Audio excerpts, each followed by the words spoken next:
Hello, everyone. Welcome back to another edition of What's Happening Now with C9 Solutions. As always, remember to like, share, and comment on this live broadcast, as there could be information that might not necessarily be helpful to you, but perhaps to a family member or a friend or a neighbor. Keep in mind, we still have the Amazon Smiles event going on. That is throughout the year. If you had not had a chance to sign up for the C9 Solutions Amazon Smiles, please do so. Or you could reach out to us here at C9 Solutions, and we will give you the correct login to get ahead and get that started. Yesterday, Brewster was Giving Tuesday.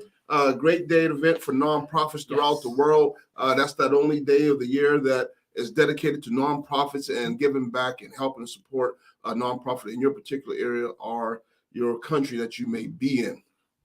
Well, Charles, I tell you what, has everyone seen the commercial / infomercial that we did? They should. If you hadn't seen it, you need to take a look at that. It is on our website. It is on our YouTube channel. It's on all the social media outlets, Twitter, LinkedIn, and Instagram. Please do check out that commercial. There's some heartwarming, some heartfelt, serious people in that commercial who really are dedicated to the cause and believe in what we do here at CNI Solutions. Note, Charles, it's just not about Giving Tuesday. You can give anytime, and I think that's part of what the message. Right.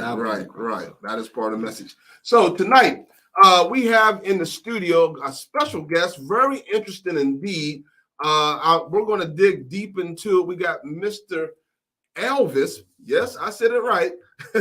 Elvis Nichols is in the house. He is a franchise owner of 1-800-Plumbing. Mr. Nichols, welcome. Thank you.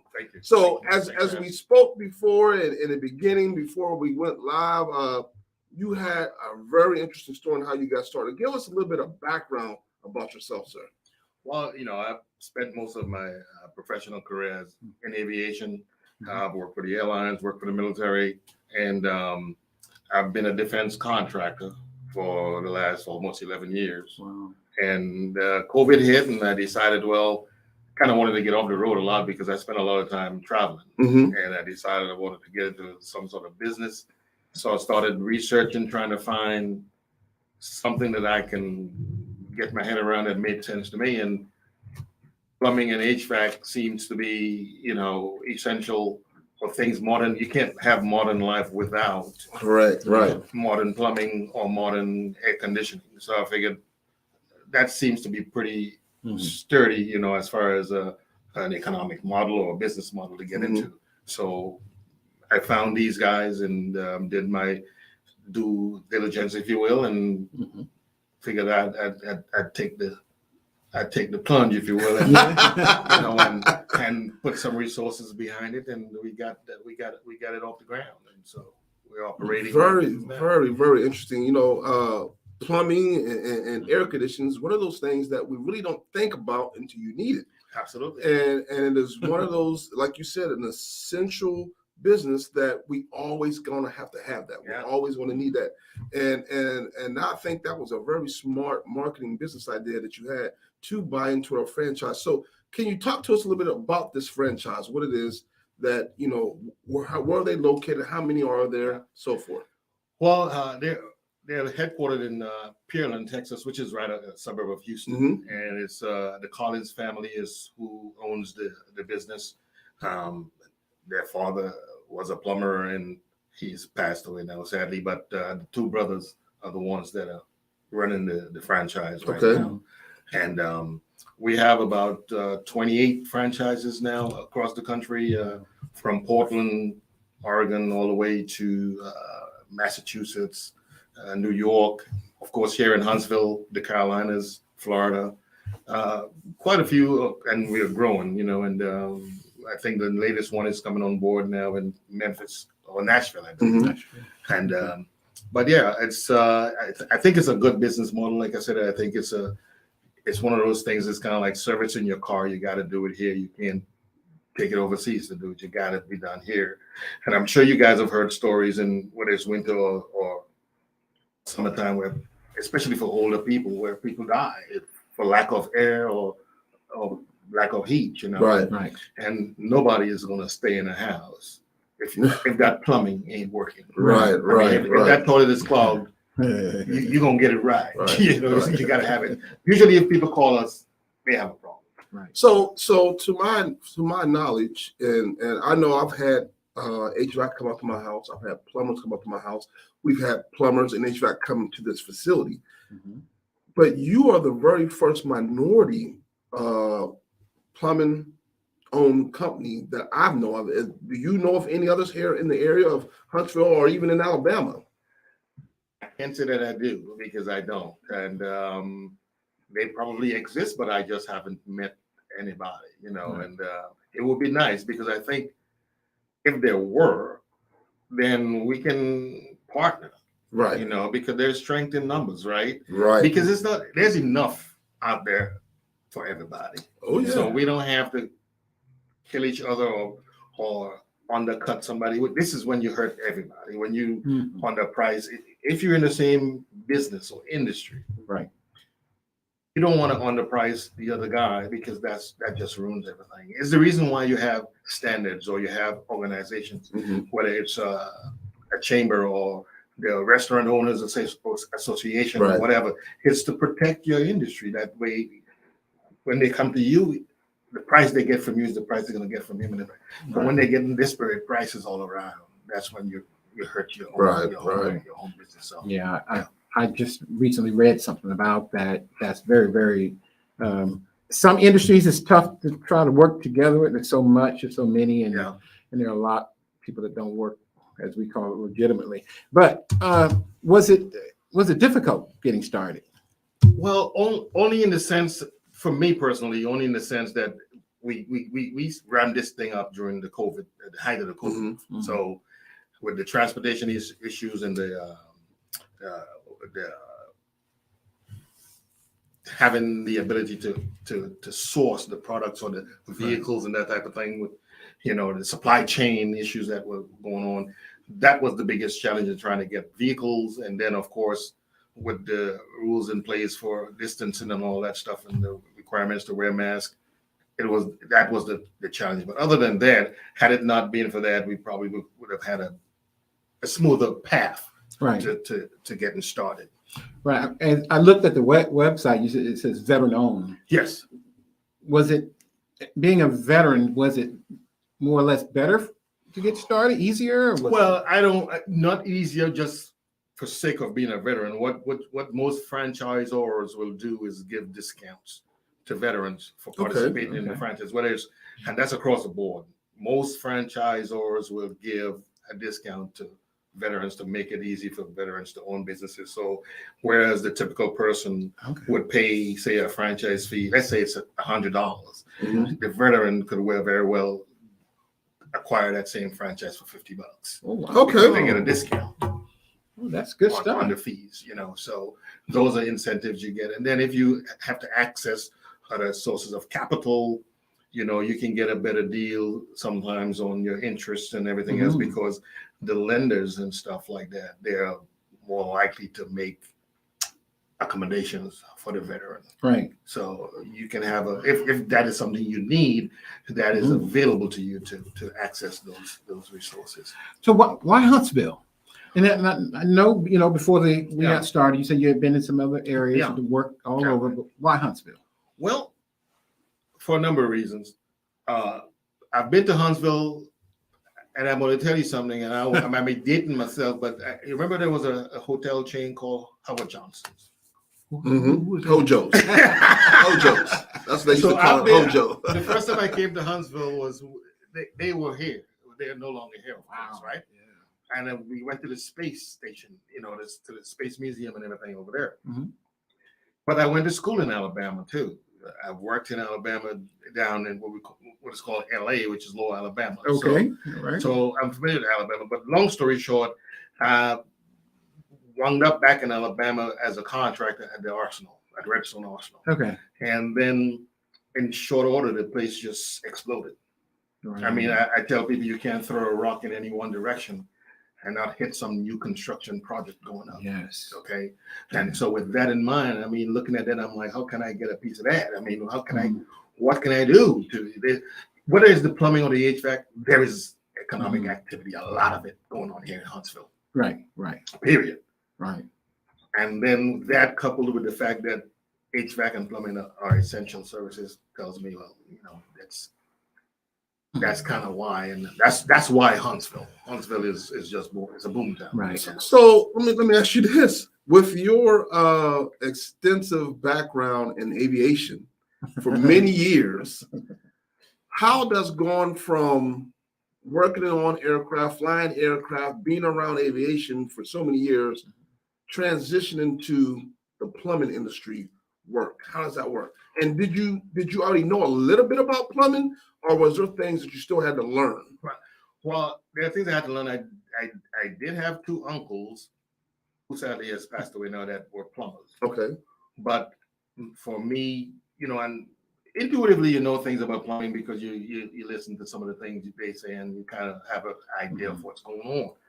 But to make that, it was a pure business decision for me to transition from aviation to do the plumbing. It was a pure business decision. It wasn't about whether I knew the business, plumbing as a skill set or not. It was just like it made good business sense to do it because it's essential. Right. It's kind of like give away the coffee pot and sell the filters, because that's when you know what I mean. That is that kind of thing. It's a pure business decision. Yeah. So that is how the transition, if you will, occurred because you're seeing it right in front of you and you're like, this makes sense. Right. So let's do it. Yeah, I like that. It seems like you came to that. How many business were you looking at? Because to come to that and say, okay, this makes sense. Well, I like travel. Travel is one of the things I like doing a lot. And I was at a point to where I was ready to just, kind of start pedaling back and head overseas to one of my favorite places and hang out indefinitely. So, and actually in 2015, I did that. I took a year off and hang out and just live. I'm sorry, what you saying? It looks like we got a question from one of the viewers. It says, do you have a heating system as well or only AC? And the second question is it even possible to only work AC systems or only work on heating systems, or by nature of the way they are built, you have to knowledge on both? Yeah, well, we do both the heating and the cooling. So the AC system, by definition, is air conditioning. So you heat the air or you cool the air. Mm-hmm. So it's all one. It's all one system. There's very little circumstances where you would just have just the heat and not the air. Not the air, right? Unless maybe in Alaska. But for most places, you would have both systems in place. And there are places where you can do it thermally. If you have the geological activity, you can do it from the earth and use those things to heat the home and all that type of stuff. But usually you will have both of them. The only difference is whether it's going to be what is called a package unit or a split unit, or whether it's going to be a heat pump. But even with a heat pump, even though it says heat pump, it can still cool when the time comes. Aren't you an air conditioner? Well, I have a Type 2 EPA license, right? And that came from aviation, from when Apaches first came out. Exactly. Everybody was required to have their refrigerant license to be able to work on the Apaches, Apache aircraft. And that's true because not only for the cooling, because the cameras on there require a lot of cooling. Yeah. Right. Yeah. For stability. So that's the reason why. I know that because that's my bird too. That's good stuff. So Challanges is personnel. I mean, just finding good quality people that's going to show up when they say they're going to show up. Because at the end of the day, we're a customer service business, right? And so when you and we tend to book as a matter of operations, you book in 2 hour blocks. Okay. So 8 to 10 is an appointment, 10 to 12, 12 to 2. But when you give that customer that time, we need to be there. Right. And if you have a guy, you know, we're supposed to be at a customer's house. We try to get out of the door after all the meetings and handing out the work by 8:15. But if 7:30, you can't even hear from him. You don't know where he's at. You can't. That doesn't work, right? Right. So they got to, you know, live hard, work hard, fine, but you got to show up.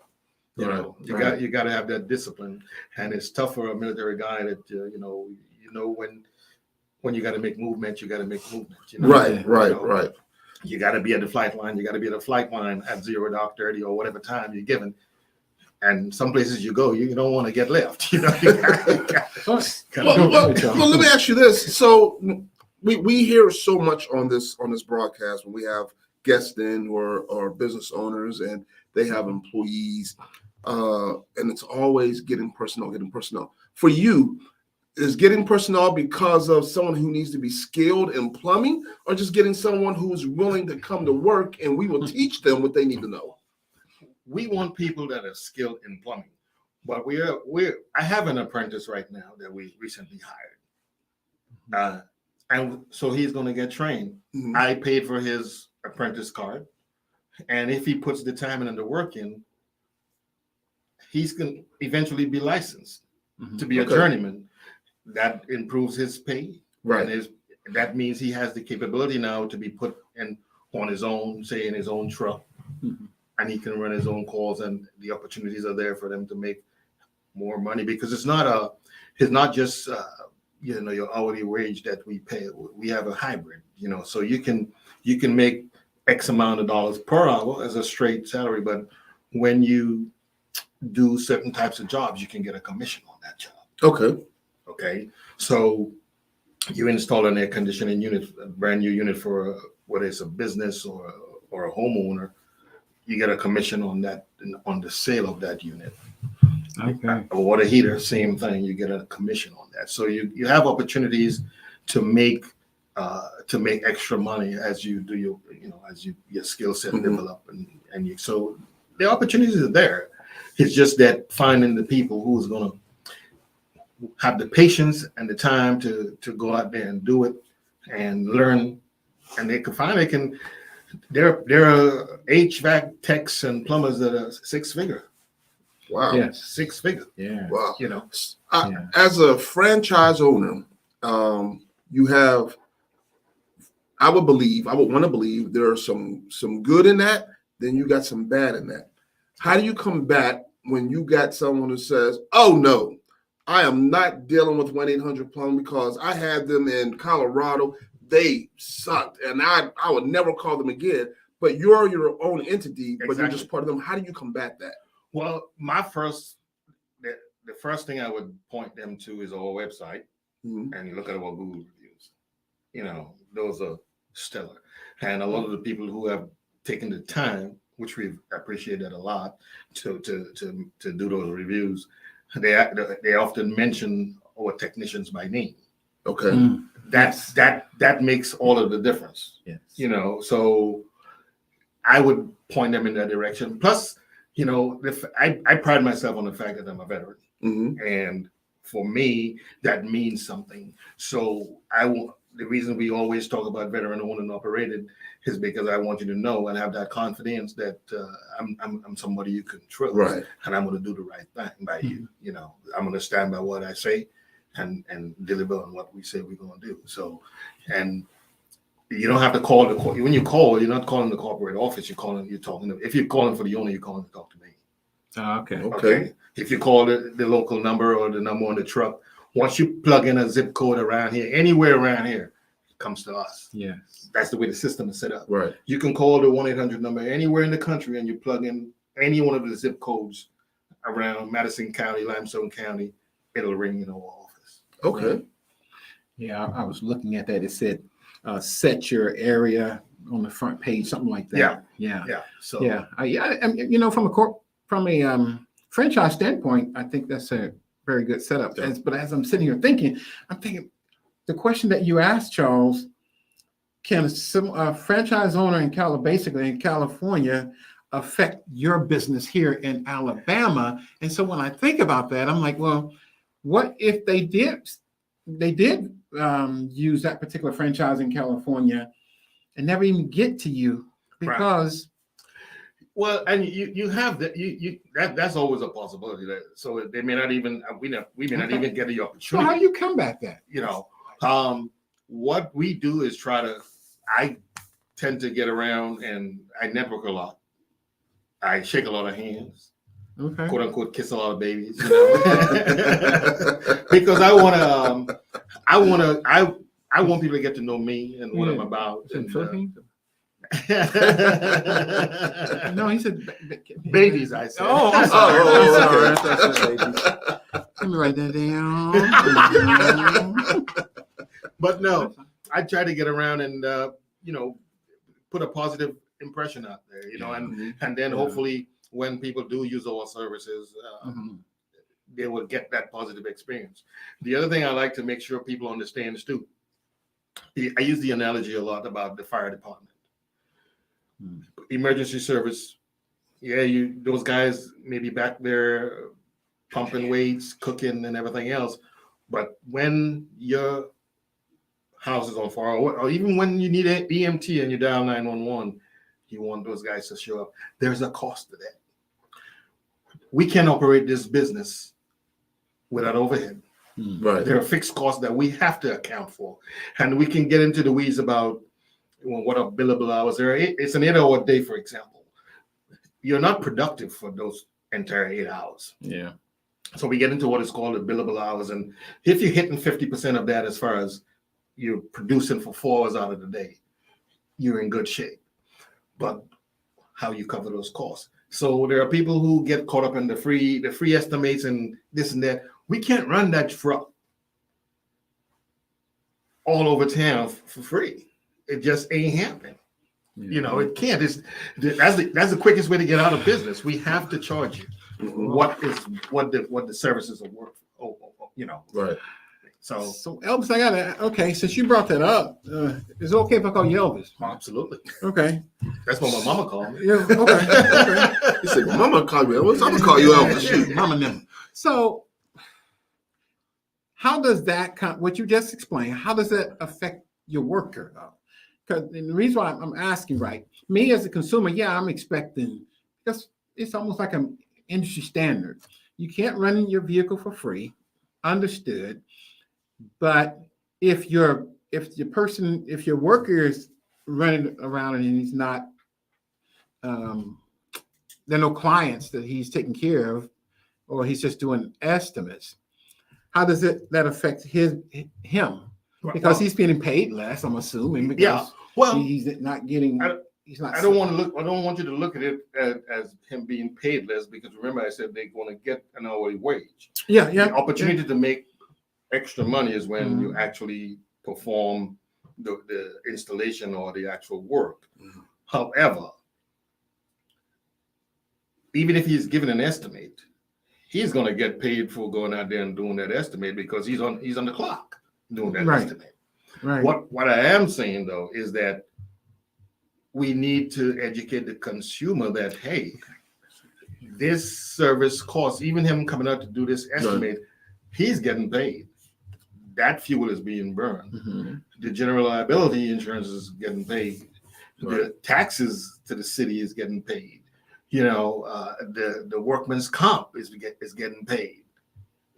So those costs has to be accounted for. We have to capture that. Because we don't start the company the day you call and say, my toilet is clogged. We got to keep the lights on so that when you do call, hence I made the analogy of the fire department. They are there so that when you call, they can respond to you. Right. And taxpayers foot that bill so that they can be there for when you have that emergency. Now, the taxpayer is not footing the bill for us to keep our lights on, but that money has to come from somewhere.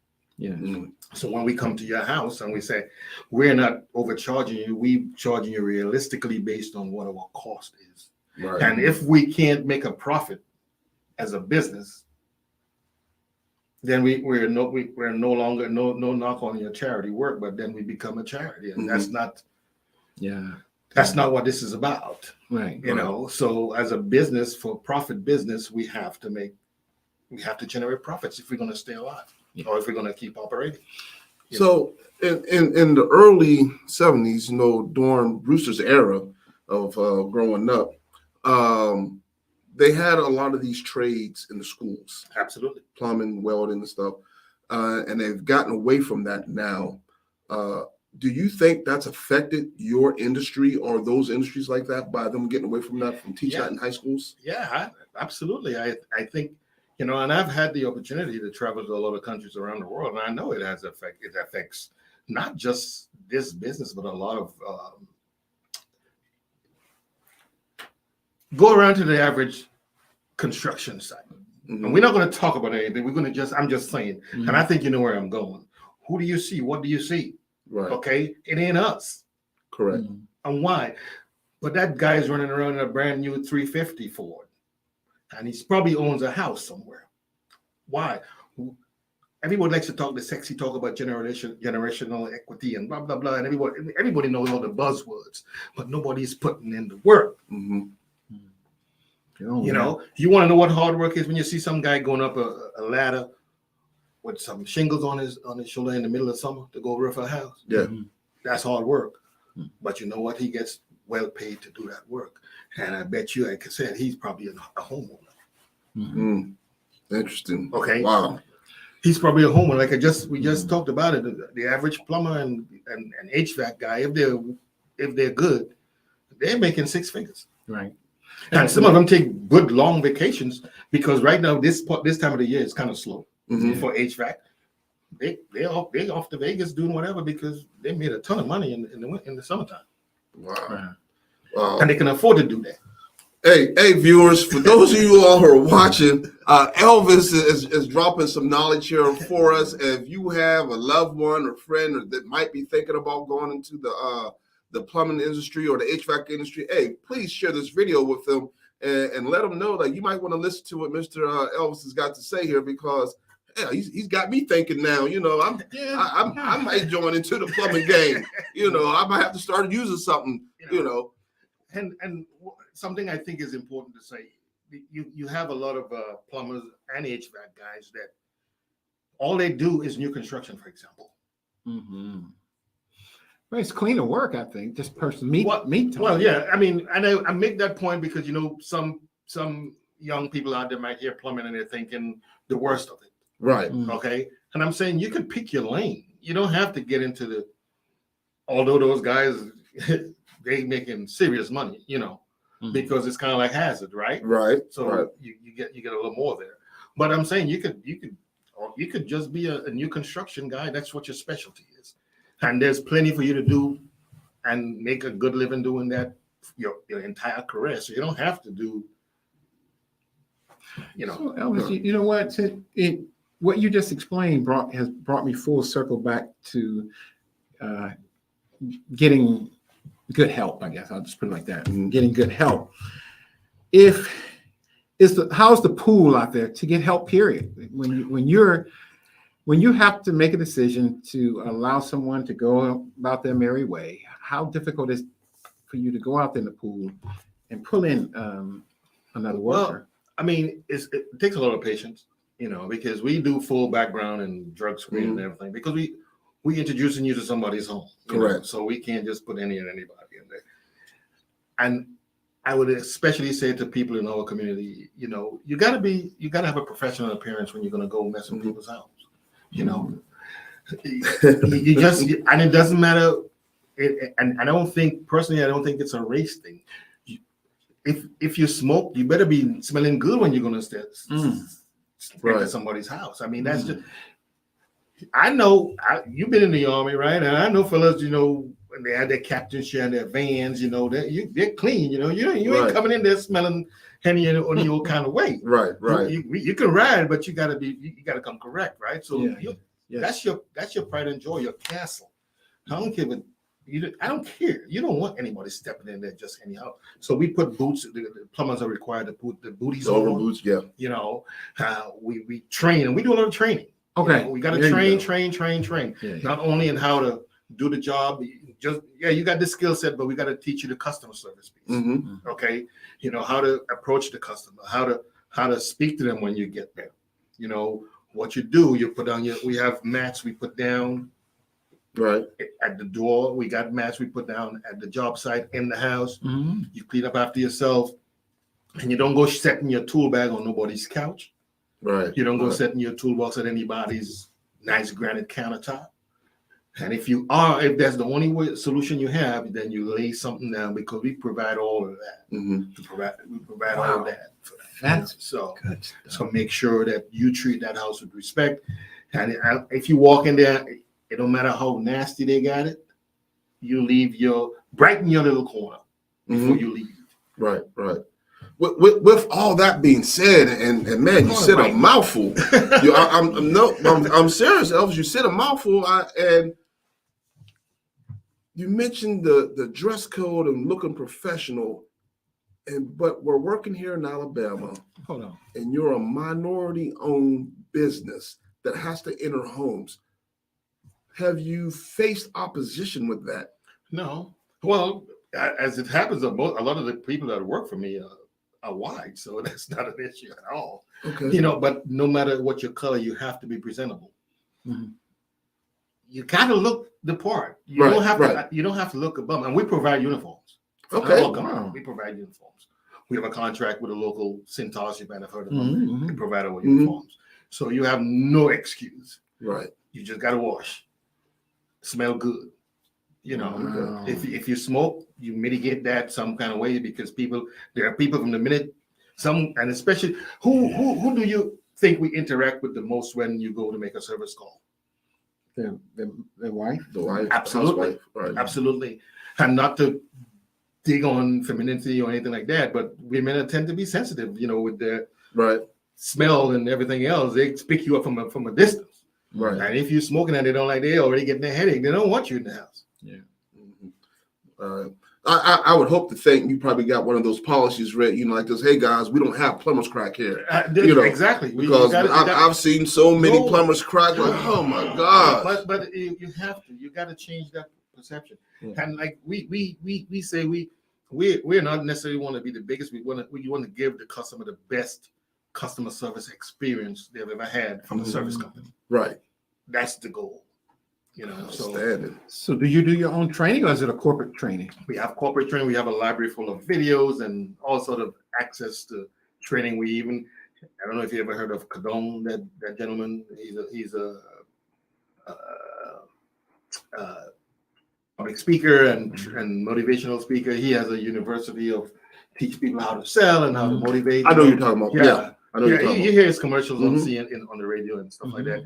And we participate in his universe, if you will, and we have access to those trainings. We have I don't know if you ever heard of One Huddle. It's a gaming type software that your employees can go in and participate in scenarios, and it's a way to help them to engage and learn stuff. So we do have access to hundreds of hours of training available to our people, and we teach them the method and try to get them to follow the process, the procedure. If you visit with a customer, you present them with solutions. You give them options. And we use iPad and iPhones exclusively for making service calls. When we do our dispatch, we also have a biography. A small biography and a picture of each of our technicians. So when we book a call for you, they see who's coming. You get a text and you get an email with a biography and a picture of the individual that's coming to your house with a small biography saying, "Hey, this is Bruce is coming to your house. Yes. Bruce has been a plumber or HVAC technician for X amount of years. He loves doing this. This is what he does for a hobby and blah blah blah blah blah." And so and you can even track the progress of that plumber or that HVAC person on his way to your house. Mm-hmm. That's impressive. Yeah. That is impressive. I've never heard of that or seen that before. Yeah. I've had text before, but nothing so detailed like that to make you feel comfortable. Okay, Yeah. I know who's coming up here. Yeah, because we go back to the same, as he said, is the female or the wife is usually the person that's going to be there, and they want to know, and they will call sometimes. Well, I gotta take this, and I don't know who's coming. They want to know. Right. They want to know. So we take. Looks like we got another question for you from one of the viewers. Says, how long is the apprentice course for plumbing, and after finishing, how long does one have to stay with the company if they decide to move on? Well, you're not obligated to stay with the company, but we hope that by the time, the first thing is it's 2 years. The apprentice course in Alabama is 2 years. If you have to work up under a licensed plumber for 2 years as an apprentice before you can sit for the journeyman's card. Okay. So minimum 2 years, or in lieu of that, if you went to like Lawson State down there in Birmingham, they got a plumbing program. If you go to that school and you graduate with your associates, you can sit for your journeyman, because that they credit you with that the 2 year equivalent of actual experience. And then you're not obligated to stay with any company, no matter what. We want you to learn, and we hope that we would treat you so well that you would build your nest with us. You wouldn't have any reason to leave, because you would have already built that relationship with us. You see what we're about, you know the culture, and you be like, why leave now? Because now you're getting a promotion, you're finally getting your own vehicle, and you're getting out there and doing your own thing. You're going to get a bump, obviously, because now you get your ticket, and you're going to move on and move up. And you already saw, and people, you and your trainer would have been talking all these years. You know what he's making. So now you're getting into that club. Where you going? Right, exactly. Where you going? So I don't think that I would like to think that we can encourage people to stay, if they participated in an apprentice program with us, So you mentioned manning and personnel. Are you at your full staff yet, or what is your total staff number that you want to be at? Well, our goal is to try and add one new truck on either side every year. Okay. That's the goal. We're still looking for at least 2 HVAC guys. If I can, and I think this is at this time of the year, because of the fact that things are floating a bit, is a great opportunity to identify people to get ramped up, because before we know it, the weather is going to change back for the summer, and we want to be ready to go. But other than that, we got plumbers, and I think I've hired one today, actually. I like him. I actually prepared the offer already to bring him on board, and he's got his journeyman's card. He's got a lot of experience, and so I'm going to try and bring him and encourage him to come join us. But yeah, I don't see a lot of us out there, a lot of minorities. Let me take that back. I would just say Black people, because there's a lot of Hispanic people in the trades, period. I mean, anywhere you go in the construction sites, is like even the guys doing the streets rebuilding the streets downtown Huntsville, they're all Hispanic. Ain't no brothers out there for some reason. It's like, and the thing is, I can tell you, there's a lot of money being made in those jobs. Wow. So let me ask you this: with your conviction, with that being said, you personally, would you be willing to take on a Black worker and start them off on their apprenticeship and get them going if they meet the qualifications, they pass drug screen, background is good, and all that? If they meet the qualifications, and here is the problem I've had, and I've been on that road, because I've gone to the local schools, the community colleges and whatnot, trying to do some of that same thing. And believe it or not, a lot of the people that are the officials in those schools are Black people. Okay. There are lots of people that want to try things on for size. That sounds, but they don't stick. And that makes it expensive. Right. Because it's like every couple of months we change. We changing, we rotating people out. Cycling. If you're going to come to us, you got to have done your work. You got to have done your due diligence and ask as many people as you can, black or white, who is in that trade. Yeah. Hang out with somebody just to see what it's all about and make sure that you have not just the temperament, but really the desire to do this. Yeah. Because it takes 2 years before you can even sit for, if you want to do it this way, before you can set for your journeyman's card. Right. That's patience. If you're one of those people that's got to have it now and you don't want to invest that time, and then you get 6 months in or a year, and I don't think so, and you move on. Right. But it's the same reason why we have a lot of people in trouble with, and I'm segueing here a little bit with student loans, because they're taking 6 years to finish a 4-year degree. Right. That shouldn't happen. Right. I did my MBA in under 2 years. That's just my attitude to things. Get it done. Get it done. Get it done. But you got to put the time in. Some people might see you retired now from the military or whatever, and they're like, "Oh man, well, I had to put that You have to put that time in. Right. Everything takes time. Chicken don't come from McDonald's. Chicken don't come from Walmart. Somebody had to raise it. Okay, somebody had to take the time to feed that chicken, and then even slaughter it and whatever, and then put it on a truck, and then get it to Walmart so you can go buy it. Somebody had to do that work. Yes, sir. Okay. Yes. You don't get what you wish for. You get what you work for. You gotta put the time in. You gotta put the time in. I think there are many out there, young people, that know that. I think it's sometimes just my thoughts. It's a lack of community/family engagement that helps usher them along the way. Right. And because everything is right now, right? You need to put the time in, but who's that entity that says, "Hey, stick with it."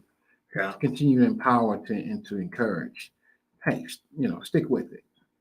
The reward is on the backside. I like to say, I think there's a lot of daycares that I'm over the years started in the basement of the church. Right.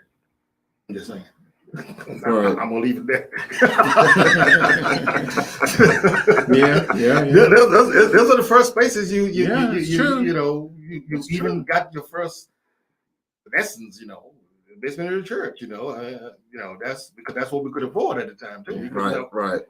So we double. And that was efficient, right? Yeah. Every family that feels as though they've made it, they don't want to deal with that anymore. That's we got that too, but then we have people like yourselves who are willing to reach back and put the time and the effort in to reach out to other people. So I enjoy talking to young people, and people always say, "Well, you should have been a teacher." Well, no, I don't know if I want to be an official teacher, but if you get me to run my mouth and telling you how things work, I'm all about it. Right. I have no problem doing that, and to encourage people, because I got encouraged too. So yeah, but the one thing I know,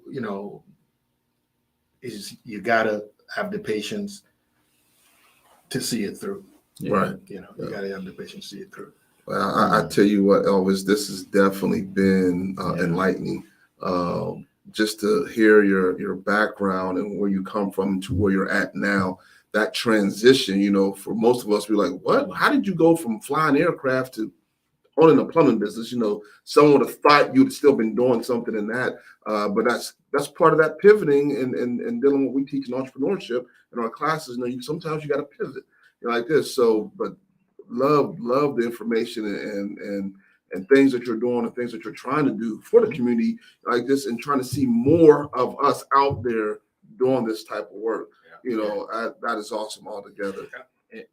For me, Elvis, there's a lot more I want to talk about, but for time's sake, because I have so many questions. Because I think what you've made a decision to do with franchising effort, everything you mentioned, from good business decision to training, the quality of process, the little effort of sending out the bio, the parent company, right, of 1-800 plumbing and air, they set up a business plan for success, right? And how else would they be able to franchise and continue to franchise without there being a successful program and process? So we deal with a lot of small business owners, right? And I, by the numbers, you would be considered a small business owner, right? Absolutely. But you have a great platform. Just basically, yes, you put in your work, you've done your due diligence, but a lot of it was already ironed out. Right. So for the small business owners, even if there's some that are watching that have been in our program or in our program, just listen to this. We say, you need to create a level of consistency. Charles, you asked a question recently. You gave it a scenario, right? You said, what is somebody selling? What was this? Was that you? You said, what is McDonald's selling? Oh, what? Because they hadn't heard this coming from you. Listen to this. It's simple, but it's the truth. What does McDonald's, Burger King, and Wendy's all have in common? It's consistency. Right. They're giving you that every single time. Yes. They're consistent, and that can help on a more family community oriented business. That's one of the things that we lack, and we lack not just in communities of color, but in the Black community. That consistency. If you say you're opening at what time? 6 a.m., then be open at 6. Be open at 6 a.m. Yeah. If I told a short scenario, and I know we still have a lot of time, Charles, right? my son has this thing where he sells candy, and I said, "Son, how much are you selling your candy?" He gave me the price, and he says, "Well, there's one customer that he has, he'll pay extra for the product because my son doesn't have change."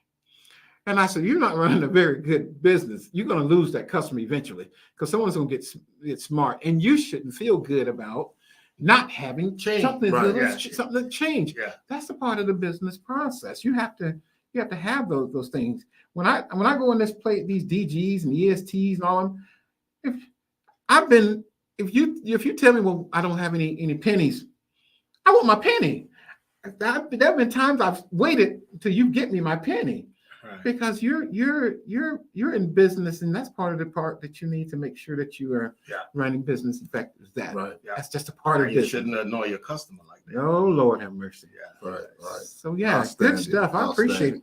Well, Elvis, do you have any closing remarks that you want to part with our viewers and leave with our viewers? Well, like I said, if it was easy, everybody would be doing it, right? But it's not impossible. So if you do the consistent things like you say, and you're willing to put the work in and try to find some joy in what you're doing, then I think it'll be all right. Outstanding. Joy. Hey, viewers, we appreciate you all for watching this program this evening. And again, please share this program with someone who can use it. As always, there might be someone out there who might need this type of information that Elvis had. I know I sure do. I'm probably going to look him up and like this, and I'm going to see if I can apply for that apprenticeship program like this, if I can get in there. I hope there ain't no age limit on it, is it? I want to get over there. And real quick, how can people get in contact with you if they're trying to reach 1-800-PLUMBER? Well, the number is in the name. We like to say, you dial 1-800-PLUMBER, you're gonna get us. Yeah. Right. Okay. Outstanding. Yeah. Good deal. But you know what, y'all? Just Kitty. I read the comments from the customers, and I said, "Good Lord, you couldn't get any better."